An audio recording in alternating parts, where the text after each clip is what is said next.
Hi friends, మరి నిన్న సాయంత్రం మనకు కేబినెట్ మీటింగు జరిగినటువంటి సందర్భంగా మరి ఈరోజు దినపత్రికలో రైతు భరోసా 12,000 అని ఒక హైలైట్ న్యూస్ అయితే రావడం జరిగింది.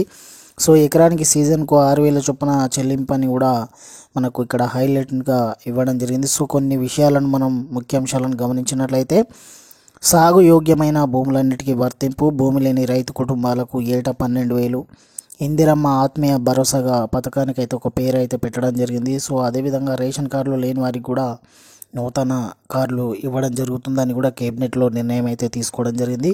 సో ఈ 3 పథకాలు ఈ నెల 26 నుంచి అమల్లోకి రానున్నట్టయితే మనకు న్యూస్ పేపర్లను అయితే హైలైట్గా ఇవ్వడం జరిగింది. అదేవిధంగా వ్యవసాయ యోగ్యం కానీ భూమికి భరోసా ఇవ్వమని కూడా తేల్చి చెప్పడం జరిగింది. సో అదేవిధంగా గతంలో ధరణి వల్ల కొన్ని భూములకైతే అది అందింది అని చెప్పడం జరిగింది. సో రెవెన్యూ సిబ్బంది గ్రామాల వారి వివరాల సేకరించి సో మరి ఈ యొక్క రైతు బీమా అంటే రైతు భరోసా అయితే ఇవ్వడం జరుగుతుందన్నట్టయితే మనకు కేబినెట్లో నిర్ణయాలను అయితే వెల్లడించినటువంటి సీఎం.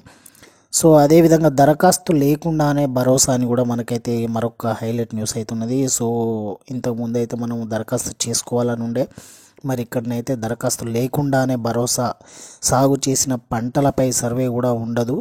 సో 1.38 కోట్ల ఎకరాలకు 8,300 కోట్ల అవసరమని కూడా ఇవ్వడం జరిగింది.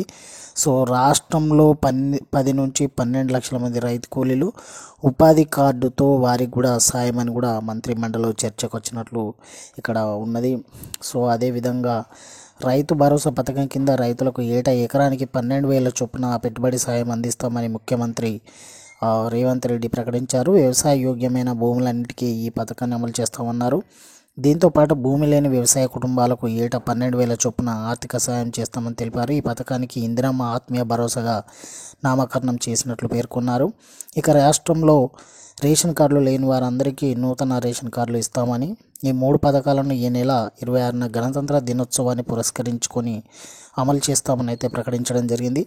శనివారం జరిగిన మంత్రివర్గ సమావేశంలో ఈ మేరకు అయితే నిర్ణయాలను అయితే వెల్లడించడం జరిగింది.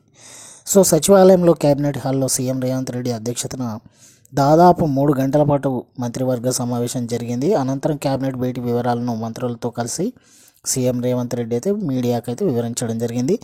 సో సీఎం మాట్లాడుతూ తెలంగాణ రాష్ట్ర రైతాంగానికి ఈ నూతన సంవత్సరంలో మంచి జరగాలని, ఈ ప్రభుత్వం వారిని ఆదుకోవాలని, వ్యవసాయం దండగ కాదు పండుగ అని మా ప్రభుత్వం చేపట్టిన కార్యక్రమాలు నిరూపిస్తామని చెప్పి సీఎం అయితే చెప్పడం జరిగింది.